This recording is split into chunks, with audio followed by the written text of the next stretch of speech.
Thank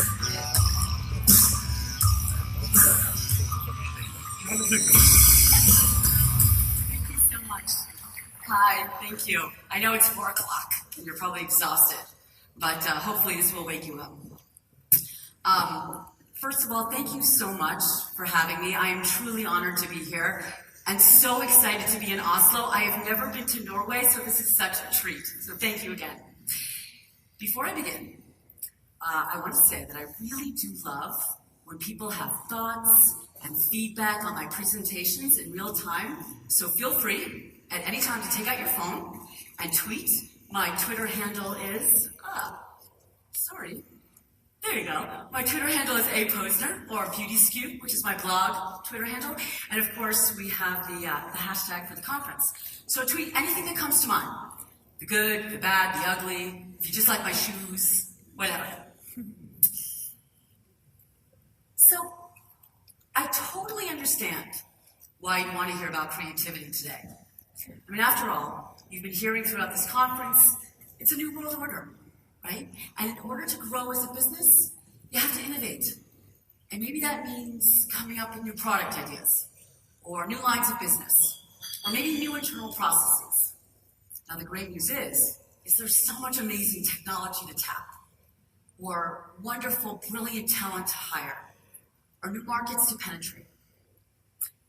But all of those tools and all of those resources will mean nothing if you don't apply a sense of creativity. But what does that look like? And where do I begin? And what if I'm not creative? Let me ask you a question. If you see yourself as a creative person, raise your hand. I do this all over the world, so interesting. Keep them up, I want to see. Okay, quite a few of you, but not all of you. And you know what? For those of you who don't feel you're creative, I get you. Because I was in the exact same place about 2 years ago or so, when I was building this narrative around creativity and innovation. And it was around the time that I was going to the south of France, to Cannes, for the annual Cannes Lion Festival, which is the biggest advertising festival of the year. And all the bigwigs go, all the big creative directors. And there I was, and I step onto the Croisette, which is the boardwalk in Cannes, and I'm surrounded by all these creative directors, you know, with their tattoos and their funky glasses and their spiky hair, right? Looking so cool. And I think to myself, who am I to talk about creativity? I'm just a strategist. These are the creative guys. I was really demoralized. And then it dawned on me, on the plane ride back from Cannes, actually, that what I've learned from all the various aspects of my crazy life, as a student of anthropology, and then as a strategist who would spend her time digging into human behavior and then turning that into ideas. And now as someone who gets to sit side by side next to the most creative people I know, engineers. And as a beauty maven, and an author, and a spiritual person, and a mother, what I have learned is that we are all inherently creative. In fact, being creative is what separates us from other species. It's what defines us as human beings. We just don't always realize that we have the tools inside of us, or how to harness them. So today won't be about acquiring a new skill, or adopting a new model, or wearing a funny hat in order to be creative. Instead, it will be about bringing to life a quote that has resonated with me throughout my career by Marcel Proust. The voyage of discovery is not in seeking new landscapes, but in having new lives. Today will be about pausing to honor the fact that as innately creative beings, we are doing things in our daily lives, often at an unconscious level, that are the foundations of creativity. And if we could just tap those behaviors or skills and bring them to a conscious level,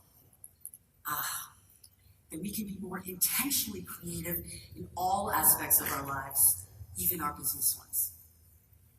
And I'm going to show you how we all do this in small and big ways. And we've been doing this since the dawn of time, whether that's discovering fire, or figuring out the best ways to soothe our babies, or coming up with an application on our phones so that we're never lost.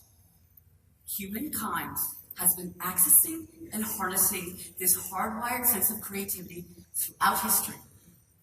And it's only by you accessing your innate, your inherent sense of creativity you can innovate and grow. So, how do we tap this innate sense of creativity? Let's begin. Legendary admiral and founder of DDB, where I cut my teeth in advertising, said, "At the heart of an effective creative philosophy is the belief that nothing is so powerful as an insight into human nature. What compulsions drive a man, or a woman, please forgive him, he wrote this during the Mad Men era, what instincts dominate his action, even though his language so often camouflages what really motivates him." What he's saying is that what underlies all great creative thinking is an understanding of the why. Why people do what they do, what motivates them, what drives them, what they aspire to. Now, often it's a hidden truth, hence the word insight. Once we reveal that truth, once we get to the answer to the why, right? Once we know what motivates people, then we know what should be created. Hashtag seek the why. Now, I've been drawn to the quest for the why my whole life, really starting in my university days, where I studied social anthropology. And there I had to understand why people do what they do, why cultures wear what they wear, or eat what they eat, or trade what they trade. I loved it. And then I went to advertising, and I had to understand why people buy what they buy. Everything from Cheetos to insurance. And the answers were often profound and game-changing, leading to so many new product and brand and business ideas. And now, in the tech world, I get to understand why people have the relationships they do with technology, why they do what they do with all these apps and platforms and channels. It's fascinating. You know, in this world of tech, we have so much access to data now. It's quite cool, right? We now know so much math about what people are doing, how often they're doing it. We know a lot of what I call the what, and that's great.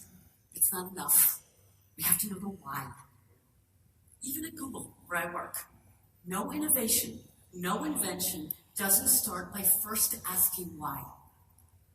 Like the self-driving car. It didn't just pop up in someone's brain. What happened was, engineers at Google were looking at some of the major causes of deaths in the United States. And one of them is highway accidents, road accidents, car accidents. And the first question they asked was why? Why are cars allowing people to die? And why are drivers, more importantly, why are drivers driving in such a way that gets them into this situation? Once they went through all these questions, then they came up with a driverless car. Oh, I have a great example, brand example of seeking the why. But I have to warn you, it's about the least sexy category you can imagine.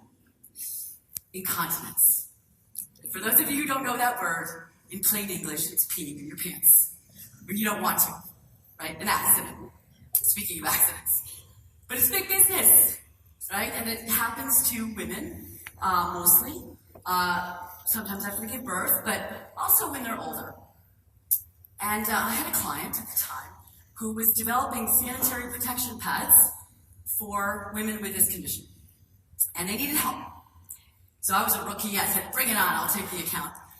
And the first thing I did was I looked at all of the communications in the category.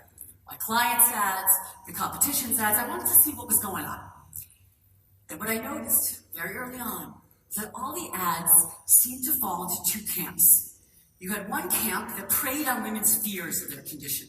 Like you literally would have women whispering into the camera saying, I know you have a problem. We have a solution. Makes you feel really good, right? And then you have this other camp of ads that really borrows from the codes and cues of pharmaceutical advertising. You know, lots of saccharine vignettes of old people doing like typical old people things, but you know, they seem to be really happy doing it. Gardening, ballroom dancing, you know. Well, needless to say, the ads were not working, and we had to understand why. And more importantly, we had to understand the why of our customer, of our consumer. What made her tick? What motivated her? Well, once we dug deep, what we learned is that these women, they weren't embarrassed or ashamed by their condition. They just wanted to move on and be as sassy and cool and sexy as ever. That understanding of the why, that digging deep, led us to develop a totally new idea, not just for our clients, but for the category.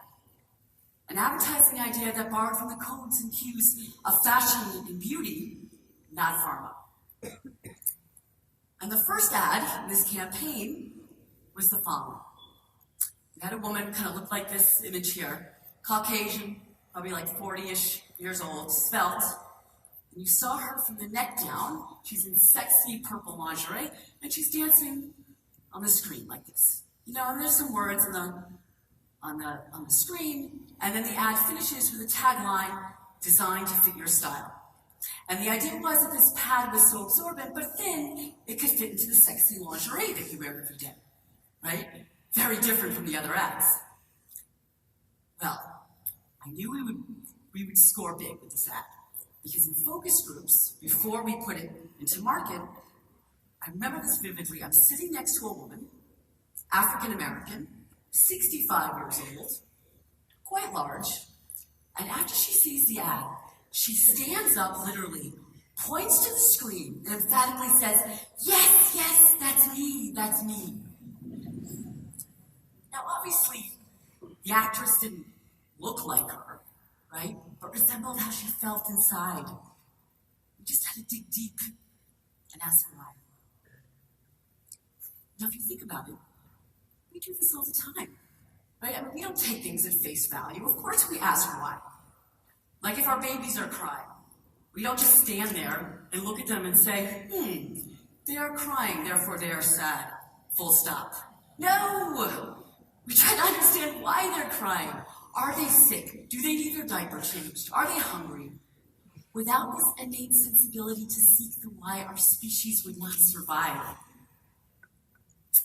So the next time you're in the office, and you're thinking about, I want to come up with a new idea. Maybe it's for a new product. Or maybe I want to sell something internally, like a proposal to my upper management. First ask why about the people you're trying to appeal to. What motivates them? What inspires them? What do they need? Right? Once you understand the why, then you would know how to create something. You will come up with a springboard for so many new ideas. I guarantee you. Okay, so now you know the answer to the why. You have your insight. How do you turn that into an idea?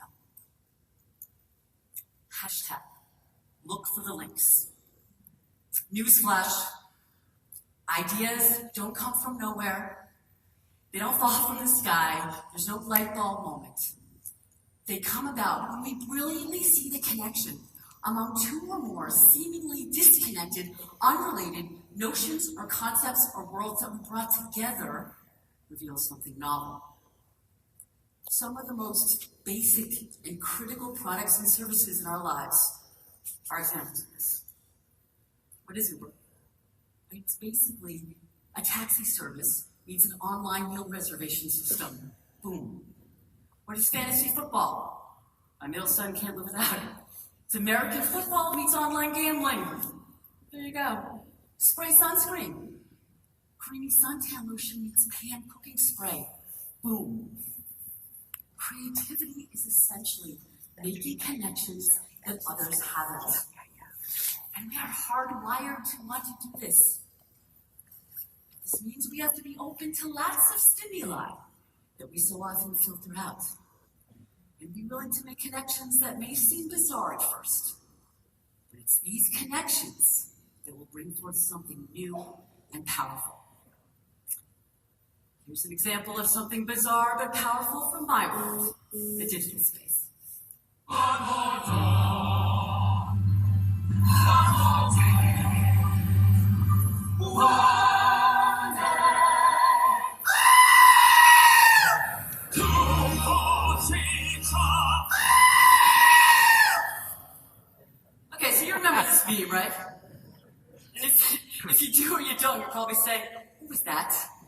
How is that an idea, and what in the world does it have to do with me? Follow me on this journey, and I will explain. As I said before, ideas arise when we make connections, when we look for the links. Now, at the level of neuroscience, this happens when synapses fire up in our brains. Those are the connections between the neurons. But here's what gets super interesting. Because neuroscience tells us that the more we're exposed to random, unrelated stimuli, the more connections our brains will make. Because you see, we seek to make connections, we dig it.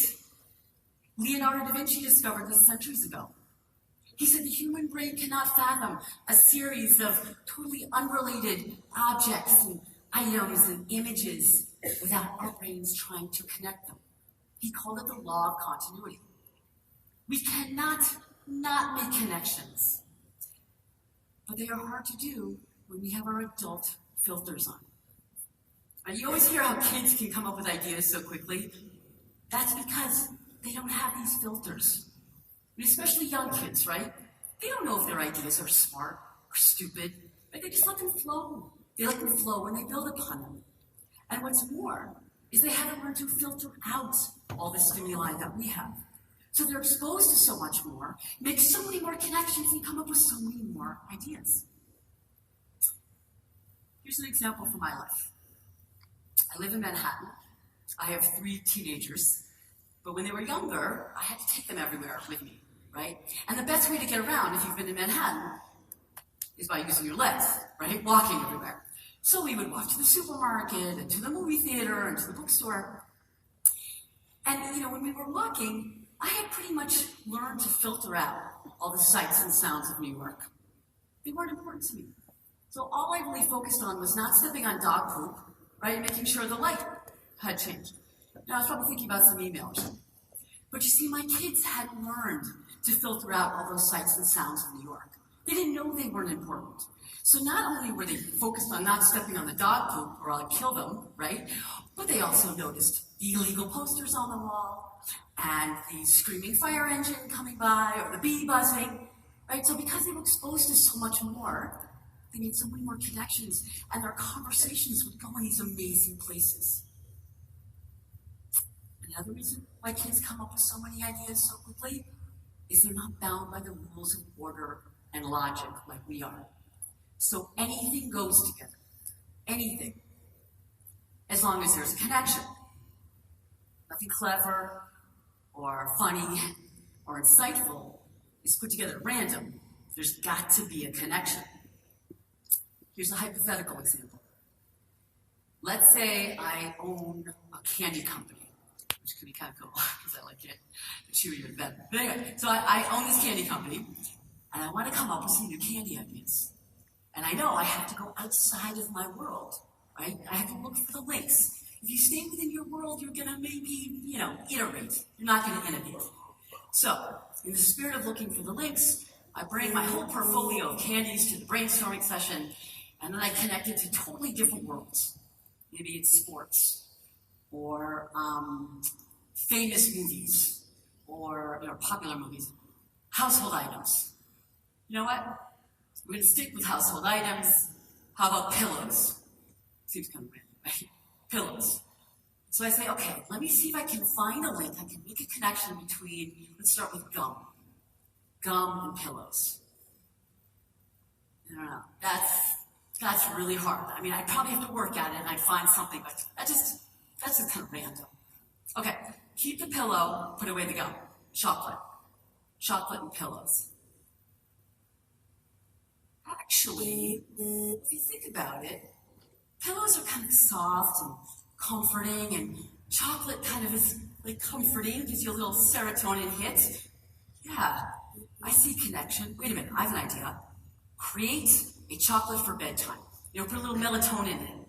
You can kind of see that, right? Or what about this? A chocolate truffle that feels like a chocolate pillow in my mouth. You can see that too.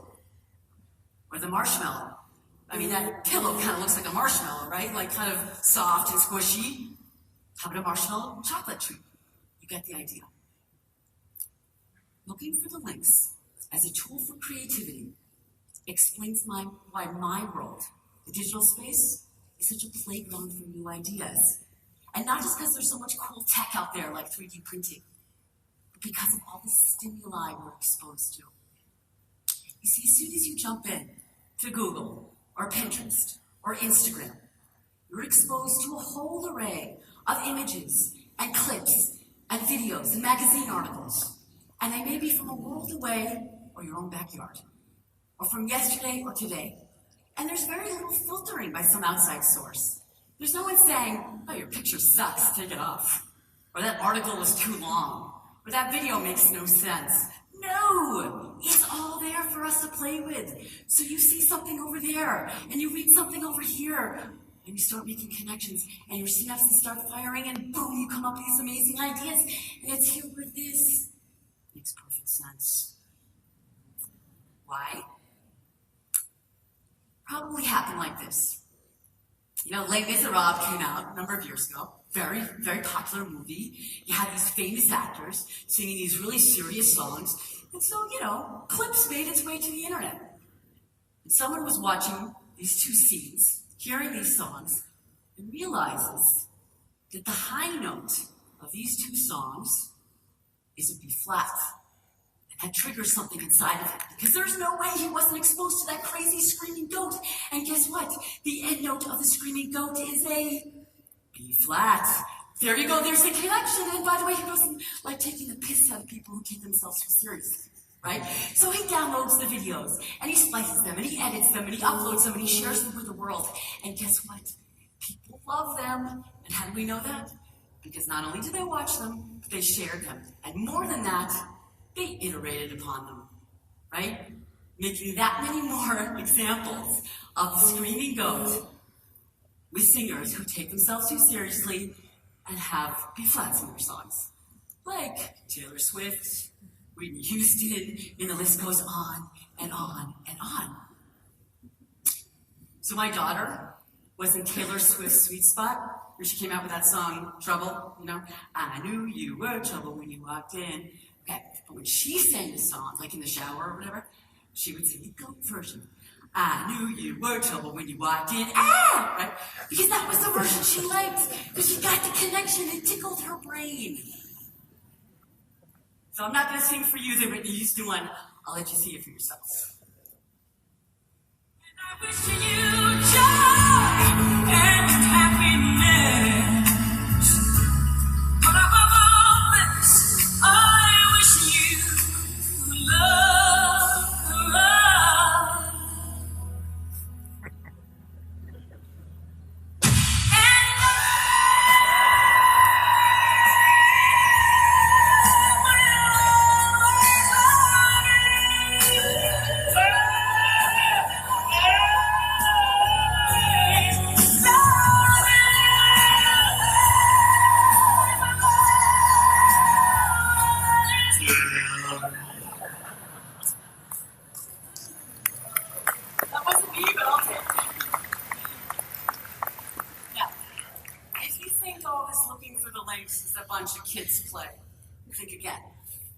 When brands are doing it, especially the fanciest, schmanciest brand, Chanel, then you know it's for real.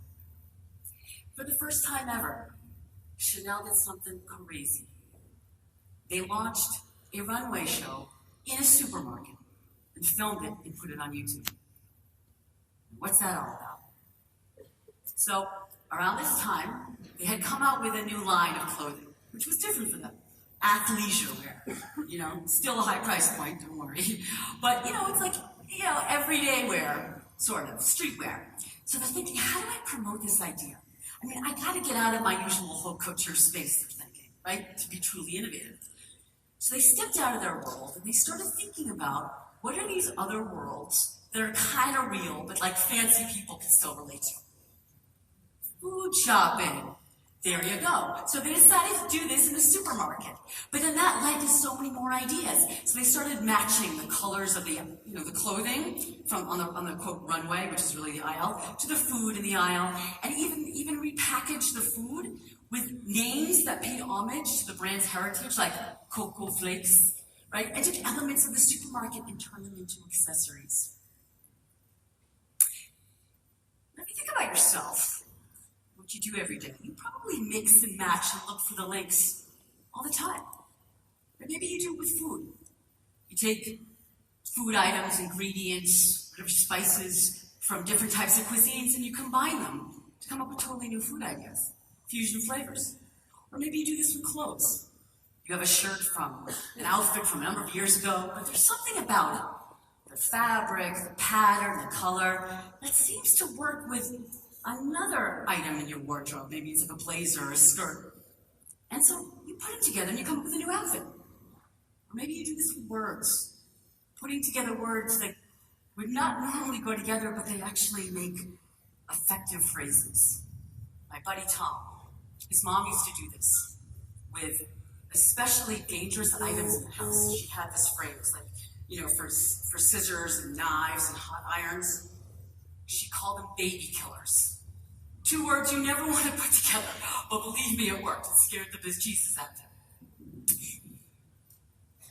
Now, other things that normally don't go together that you should really put together when you're ideating, unlike brains. First of all, never try to be creative on your own. It's very, very hard. Play together. In other words, collaborate. But the more you can actually collaborate with people who think differently than you, maybe they have different points of view, or they're from a different department, or from outside of your organization, the more creative you will be. Remember that Cannes Lion Festival I was telling you about? Well, there was this great presentation done, study done by 2 companies who got together, and they looked at all the Grand Prix winners over the past 30 years of the festival's history. And what they found, they looked at it from the lens of data, and what they found is that of all the winning campaigns, one insight that rose to the surface was that winning teams had 26% more people credited. Now, I think too many cooks in the kitchen would diminish creativity, but no. The more people associated with the development of that campaign, the more likely you would win. And then the research went on to also show that the more diverse the disciplines represented in the development of that campaign, the more likely you would win. Now, where I work at the Googs, collaboration is a no-brainer. You probably hear that we work in these big open spaces, no offices, or we eat in these big cafeterias. And the reason for that is that so people can come together from different departments, have these serendipitous meetups, exchange thoughts, and come up with totally new ideas. And it's happened. In fact, it's happened with me. It's changed my career. So the next time you're in the office, and it's time to brainstorm, it's time to ideate. First of all, collect some colleagues, especially colleagues who think differently than you. Bring your insights, bring your answers to the whys to the mix, and your special sauce. Maybe it's the products you're most proud of, or the new technologies you just implemented. And then try connecting it, looking for the links, and trying to connecting it to totally different worlds. See if you can make these connections. Now you're gonna have to embrace your inner crazy and do the stuff that kids do all the time. Openness to everything, playing in groups, no filtering. Your brains will interpret these connections in such a way that you will solve your business challenges. I see it with my clients every day. Now, I've given you some keys, right? Very important keys to being creative. Tapping your creativity. Seek the why, right? Find out what's motivating people. 2, look for the links. And collaborate. No filters. But there's one more element that you should leverage if you want to truly be creative. But in this case, you're going to have to go deep. You're going to have to go spiritual. You're going to have to believe in something greater than yourselves. You're going to have to discover your mission. Now, in corporate speak, mission is kind of misused. People say, we have a mission to sell more widgets. That's not what I'm talking about. That's a goal. I'm talking about finding your meaning, your purpose on this earth, and how, as a brand and as a business, you can make people's lives better. Some of the most powerful brands are those that serve a higher purpose. Right? Dove, Apple, Airbnb. Dove doesn't just sell soap. It seeks to raise our self-esteem with its campaign for real beauty, where they say everyone is beautiful, no matter your shape, color of your skin, or age. And Apple isn't just hot computers, right? It's all about self-expression, think different. And Airbnb doesn't want to just be an alternative to hotels. It wants so that everybody can belong, no matter if he or she is not a native. Okay, so what does all this spirituality have to do with creativity? Well, I discovered a number of years back, I actually published quite a bit about this. I discovered when working closely with my clients and figuring out their missions, that once they figured that out, once they knew their purpose, not only were they able to galvanize their teams, but they were able to be more creative as a result. It inspired their creativity. Now, if you go back to the Doves and the Airbnbs and Apples, you see the same thing. So when Dove had to come out with a new anti-aging skincare line, they couldn't call it an anti-aging line. Aging was beautiful. So they called it pro-age. Or when Apple came out with their mission, their purpose, the whole iSeries flowed. iPhone, iPad, iPod. Going back in time, think about it. There's always been religions and spiritual systems that have fueled creativity and artistic expression. The Bible, Notre Dame, the Eiffel Tower. Even if there's not a deity involved, there's still a higher purpose that have propelled these artistic expressions forward. Now, at this point, you may be saying, hey there, sister, you're going a little woo-woo on me, right? I'm a business person. I get it. But I know each and every one of you works super hard. And yes, it's to feed your kids, or put food on the table, or maybe to affirm something about yourself. But I bet you do it for a higher purpose too. I bet you do it to show your family, to show your kids what it means to be a responsible, caring adult, to thrive. And with that mission in mind, you will stay up late trying to find creative ways to give your kids after-school activities that will help them thrive. Or maybe it's family vacations, interesting family vacations where they can see you as a role model and help them learn how to be responsible, caring adults. So the next time you're in the office after this session is over, you're saying to yourself, what is it that we actually provide? What is it that we actually make? Don't just answer that on a functional level. Speed, high price, low price, efficiency. Think of it on a totally different plane. How are you going to make people's lives better in some way? What is your mission? What is your purpose? Now, perhaps no one did that as effectively. I'm an American, so I can say this, as JFK. When he was trying to get the American public to be more creative than ever before and put a man on the moon. This required us to create a mechanism that was going to fly 240,000 miles from Earth at speeds of 25,000 miles per hour and at temperatures of half that of the sun, and oh yeah, using metal alloys that had yet to be developed. So what did he do? Well, he tried to galvanize the American public, and there's a famous speech that he gave at Rice University. I'm not going to show you that speech, but I'm going to show you a snippet of it.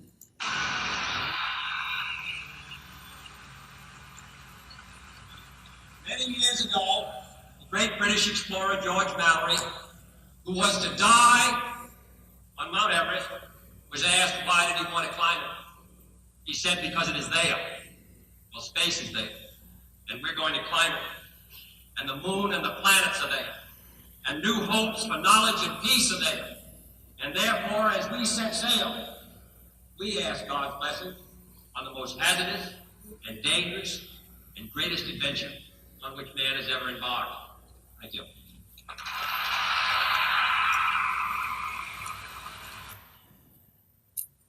So did he try to instill in us fear of the Russians? Did he try to make it a competitive thing? No. He gave us a mission for a better tomorrow. And did we fulfill that mission? Were we more creative than ever before? You know the answer. Now fast forward to about a year or so ago, and I'm on my first alone vacation with my husband since our honeymoon. Kids were at overnight camp. And so we're on the plane. You get to read a newspaper sometimes on a plane, right? And so we open the newspaper and he points to this article and I'm blown away. Ozone hole over Antarctica beginning to heal. After years of hearing that the ozone layer was eroding and Earth was slowly being destroyed, mankind came together. A funny mix. Different worlds, right? Looking for the links. A funny mix of scientists, business people, and politicians to share their different insights and come up with an idea to fix it. And it's working. What a great example of creativity. As I said at the outset, for us to grow, we have to innovate. We have to be creative. It's a business imperative. But it's more than that. It's a human one. And as this ozone layer story shows, it's creativity that's going to help us change the world. Yes, we're business people, but we're also people with communities and families who depend on us. And by being creative, by tapping this creativity, we can help make the world a better place. And maybe that means solving for the big stuff, like violence against women or the cure for cancer, or the seemingly small stuff, like making one's day feel that much more meaningful. But all of it requires creativity. And now you have the tools to tap your innate creativity. First, seek the why. Find out what motivates people. Get to that insight. 2, look for the links. Combine different worlds. And 3, discover your mission. What are you truly standing for? Why were you put on this earth as a company? Each and every one of you has the innate, inherent ability to come up with ideas that will make your everyday lives more interesting, your business lives more productive and successful, and your worlds more beautiful and amazing. So I challenge each and every one of you as you walk away from this conference, what are you going to do to harness it?